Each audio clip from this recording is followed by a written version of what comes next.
Welcome, ladies and gentlemen, to the All Four Downs podcast. I'm your host, Obi-Wan, and we are getting set for another week of the NFL with our picks and everything else. And I'm going riding solo here because my counterpart could not be with me today. I hope he feels better. Hector V, big shout out to you. And Frank C out there looking in. Hope you guys are doing an awesome job. This show, I got to represent the Wrestling with Character because they're presenting a holiday hijinks that's happening on December 14th at the VFW Post 511. That's on 41 Veterans Drive in New Britain.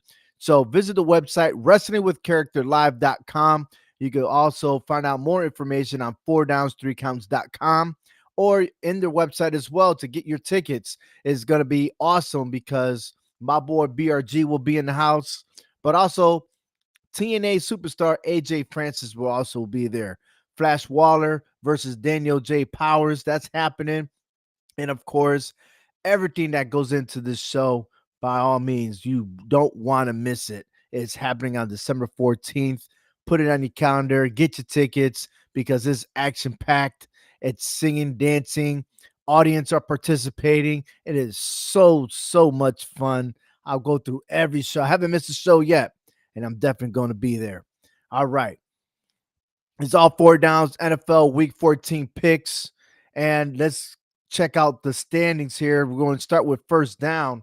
And my God, can anybody imagine that the New England Patriots are half a game on top and leading the AFC conference? Like, who would ever imagine that happening?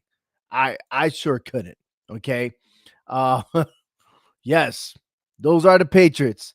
And after all the preseason doubt, everything else, I mean, we would all have thought that maybe Buffalo Bills or the Baltimore Ravens will be leading the AFC, but no, that's not happening.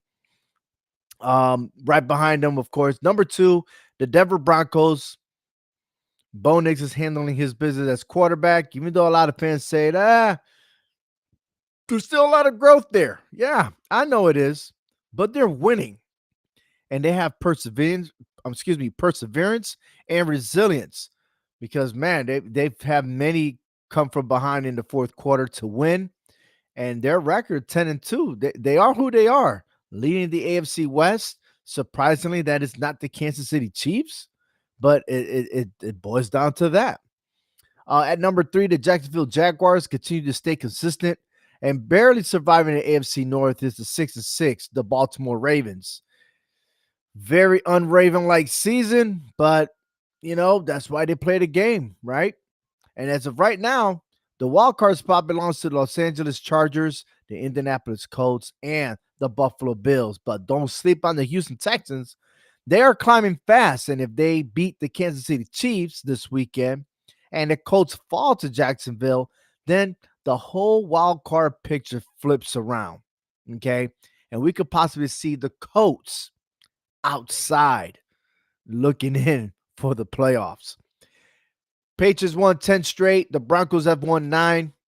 The Patriots have the top offense right now, and the best defense in the AFC is the Houston Texans. So you better watch out for that. Let's go ahead and move on to the NFC with, again, another big surprise. And it's the Chicago Bears. They are tied on top of the conference with the Los Angeles Rams. The Bears face Green Bay this week, and the game will tell us everything about whether they are for real or just hot right now. You know what I mean? So is it really the Bears? I mean, we're all so used to the Bears falling out, and maybe Ben Johnson has that team where they need to be. They've won 5 straight. The Rams sit at 93 in second spot. That's my favorite right now. The Philadelphia Eagles are falling apart at the worst possible time, and now they take on the Chargers this weekend.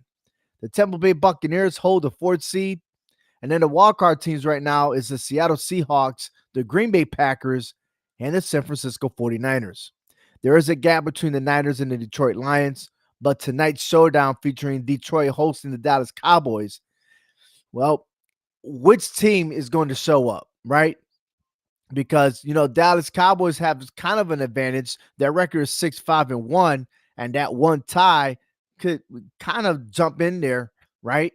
But Detroit, which man, for the last couple of seasons, you would have thought that finally they'll go to the promised land.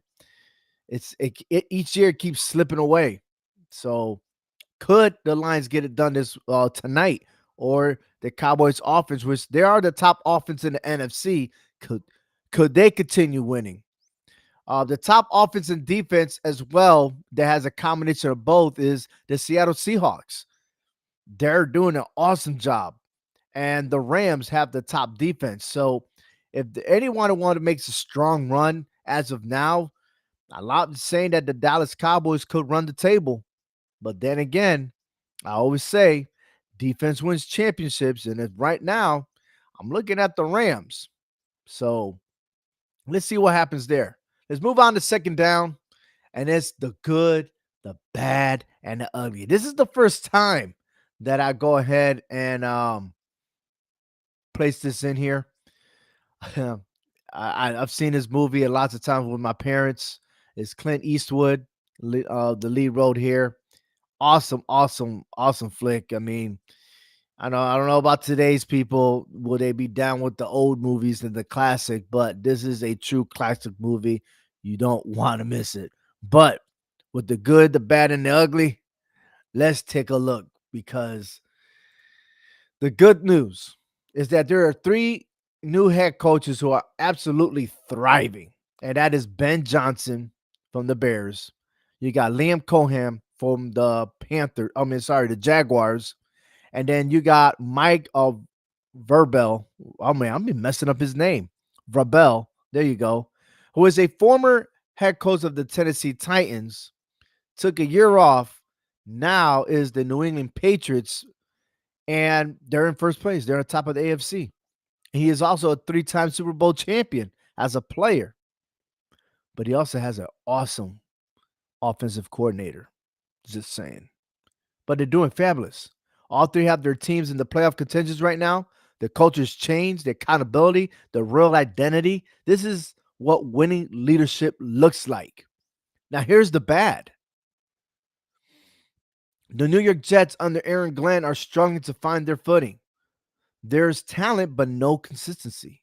They need to stay grounded and reset expectations very, very fast. And I tell you what, it's going to take time. If Aaron Glenn is given a chance, it's going to take time for the Jets to turn around. He's a defensive guru, absolutely, and probably they could win against teams that are not in the playoff contentions. But man, they need a quarterback, number one. But then again, haven't the Jets always been trying to draft quarterbacks? Almost look like the Browns. Yeah, we'll see what happens there. And then on the other side, we got the New Orleans Saints. Or are they the Aints? Well, Kellen Moore is the head coach there, and the offense is uninspiring. The execution is sloppy, and the paces is just running thin. But don't blame him. He's not to blame. Blame the ownership. Blame the general managers. Blame all those before him that chose those players. Kellen Moore is one hell of a coach. He is. You got to give him some time. Just got to have the right players for him. And the very ugly. The Tennessee Titans are now under interim coach Mike McCoy. Who knows how the Titans going to handle this? I mean, they did hire a coach. He didn't even last long. So there you have it. And then there is the Las Vegas Raiders. Oh man, Pete Carroll. Pete Carroll, listen, I'm I'm just a fan, but if you read the stories and everything else, he pretty much got moved away from being a head coach of the Seattle Seahawks and started working as an administrator for the Seahawks. And then all of a sudden, when the Raiders were looking for a coach, he was like, I'll coach, I'll do it. Yeah, here we go. Come on. They gave it to him. And look at the result. Nothing better. As a matter of fact, they're just much worse than what they did last year. But the Raiders keep firing coaches. Think they'll keep firing coaches while they're in Las Vegas. I guess it's a thing now. Ah, let's go ahead and move on to third down. And it's time for my picks. And it's Thursday night football. The Cowboys versus the Lions. I had a lot of thing. I had a lot of thinking to do, and I did say that the Cowboys have the hottest offense right now. They have the most scored points in the NFC. Their record is 6-5-1. But when you look at the road record, they're only 2-4. And yeah, maybe the Cowboys are establishing a winning streak. But let's not forget, it's not all about the offense. You got to have defense. And as far as the Lions, they could throw down too. And if I compare to both teams, the Lions have a slightly better defense than the Cowboys. Now, their records don't show much, but I want to take a look at what they've done in the last 3 weeks for the Cowboys. They played the Raiders and won 33-16. They defeated the Eagles 24-21 and the Chiefs 31-28. It sounds good, right? They won back-to-back Super Bowl teams. Really? But the Chiefs and the Eagles are not playing like Super Bowl teams. That's what I don't get. All the hype that they put on for the Cowboys, and it's almost like we forgot what they were or what their real identity is. There's a reason why there's only one star in their logo. That's all they are worth, a star. Okay? They're not movie stars, they're not superstars. They haven't done much to prove anything. I mean, they lost to Arizona. They lost to Denver. Y'all forgot that they lost 44-24. I haven't forgotten. And then you got the Lions. It was one hell of a game between Green Bay. They lost 31-24, in which a game that I thought that the Lions fell flat, but they actually stepped up. They made it a game. They went into overtime, and yes, they should have lost to the Giants. Bad management there, but then again, that's the New York Giants. They did lose to Philadelphia 16-9, a low score game in Philadelphia. And in the last 7 weeks, the Lions are on and off. This week I lose, next week I win. The following week I lose, next week I win. And that's what has been down. So if I'm looking at the pattern right now, the Lions should win tonight because that's part of their algorithm right now. Absolutely. I mean, have you not seen it? You got to take a look, man. You got to take a look. What else? My boy Hector over there says Hector's record is 50-27-1, and my record is 42-35-1 in these picks. And for this week, I finally got Hector on the picks. I really did. I actually defeated him. I took care of business. Yeah, I think I went 4-2. He went 2-4. All right. I got lucky, maybe. Maybe. But that's all right because I'm going 6-0. I'm giving you all my top picks right now. No. It's for real, for real. So book me with the Lions over the Cowboys. Moving on to the next game, I got the Colts and the Jaguars game. And I am picking the Jaguars. I don't know what's up with the Colts. They've lost 2 in a row. They lost to Kansas City in overtime. Then it went ahead and lost to Houston, which Houston has a great defense. It's a wild card game between the Colts and the Jaguars. And look, Colts are 2-3 on the road, while the Jaguars do very well at home. But the Jaguars have won 3 straight games right now, and one of them was against the Chargers. So I got to say to myself, you know what? They got that momentum going at the right time. And for the Colts, I mean, if they stick with their run game and be effective, maybe they have a chance. But I'm not sold with Daniel Jones anymore. I mean, there's a reason why the Giants didn't want him.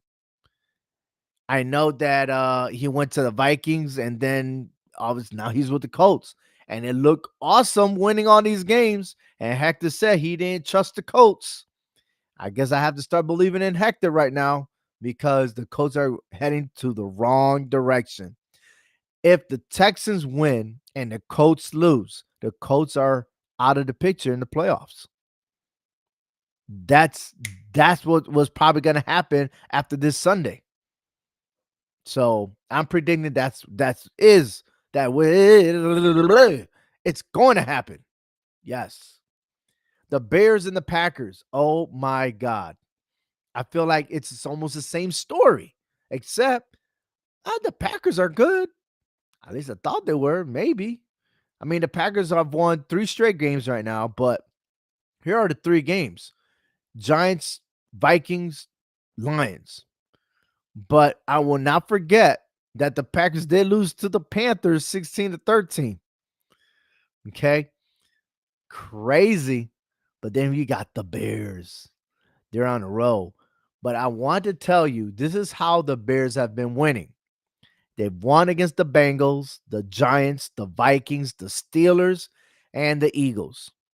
If you're giving credit for Philadelphia Eagles, I'm going to pump the brakes right there because there is something going on with the Philadelphia Eagles with all that talent. They should be they should be running it for the NFC. Like they're making trades throughout the season to better their staff, their players, the lineup, everything. And yet something's going wrong. But hey, this is the Bears. They're 9-3, leading the way. Not so fast. The Packers. I do believe in love. I do believe in love. Yeah. I do believe in magic too. Oh man.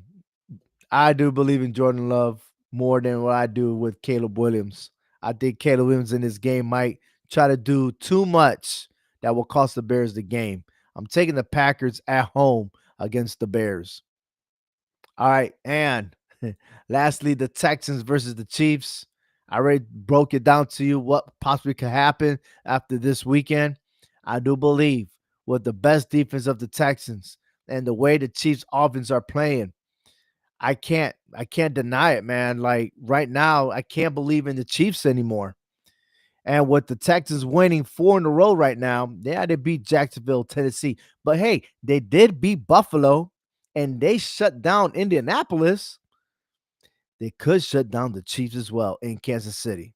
And it's been a while since the Texans have won in Kansas City. I am picking Texans to win. All right. Hector and I share this, and I have to look this up. I got it somewhere. Oh, I owe you one. Or maybe he'll leave a message there. Hector could leave a message. Um, it's gonna be a fascinating game for Monday Night Football. I do believe that. But I do pick the Chargers to beat the Eagles. And that's something that myself and Hector, we both picked this game, but I forgot to add this game for him. So if he could leave a comment below and tell me who he picked for the Eagles and the Chargers, I'll be happy. But again, especially you guys as well, leave your comments below. Who are you picking for these games? And who is your top game of the week? Share your thoughts with me, and I will put it here on this podcast before we go ahead and end this. But we still got plenty to talk about here. Eagles and Chargers. I do pick the Chargers to defeat the Eagles. Aha, yes. So we do have a difference here because my boy Hector says that Philadelphia is going to win. I could pretty much sure he's going to talk about Jalen Hurts. I think that he loves the position when they get to the goal line, that tush push. He likes that stuff. No, I don't like it at all. But it is what it is. Um, he's probably gonna kill me next week, but that's all right. But he got the Eagles. I have the Chargers. Who's gonna win this game? Leave your comments below. Let me know what you think. All right. Moving on to Hector's picks to close things out. He picks the Browns over the Titans. I agree with him there. What else? Or was that my pick? Oh, I made a mistake. Ha! Browns. I am picking the Browns. Shadur Sanders. I hope he starts. I heard that Watson is probably coming back. He's practicing. But when you pay the guy over $40 million, man, you expect him to start, right? If he's healthy. So let's see what that goes, how that's gonna work out. But I do have the Browns winning in Cleveland against the Titans. Oh yeah. Oh, Hector goes, don't make me puke. All right. I love the emoji, baby. But with only one game differential between us, I do have to say, I think I have a better advantage on this week again. So let's check it out. You picked the Vikings over the Commanders, the Jets over the Dolphins, the Bills over the Bengals, the Ravens over the Steelers, and the Rams over the Cardinals. If I was going against you right now, I would say I will lean for the Dolphins slightly. I'll be careful with the Bengals and the Bills game. Yeah, Joe Burrow's magical, I guess. He just shows up and just starts throwing. Oh, he tells me he got the Dolphins, not the Jets. All right, my bad. All right, so we both agree on that. All right. And then what else? I like the Ravens or the Steelers. I know he's gonna say I'm a Aaron Rodgers hater and stuff like that. Matter of fact, did you see how he looked like in the post game last weekend? He looked like he got punched in the face. Man. Imagine Aaron Rodgers be responsible for stopping the streak for Mike Tomlin as the as to have the most winning seasons, who never had a losing season in his whole career as a head coach of the Pittsburgh Steelers. Man, that will be a sad way to retire with that. Oh man, I will never rest if that was to happen. Just saying. Hey, I am agree with you with the Rams and the Cardinals. I'm loving it. I'm loving it. All right, let's go ahead and move on to fourth down. It's week 14, and it's where everything's being defined right now as to who are the pretenders. The contenders are being eliminated each week, right? And this is the point where are the coaches earning their money, and where are the playoff dreams stay with all these contenders, man? Like, will they make it? And there's something else. It's called management. Because as of late, whether it's college football or the NFL, I'm still not understanding the analytics to when you go for it on fourth down. It's about time that we start trusting our defense. It's what they get paid for, to defend, right? I don't understand why we always got to go for it on fourth down. Take the points. What's wrong with taking the points? If you're not going for it, you are going to raise that question. And I'm not afraid to ask, are you betting? Are you betting?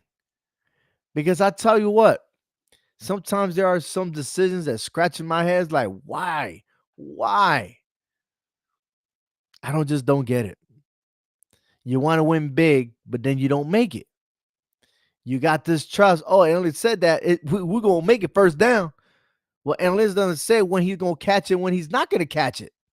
Or when he runs, is he really going to run past the scrimmage? Or is he going to fall flat in his face, trip over his own feet? Oh, man, this is just ridiculous. And it's in every sport. Every sport.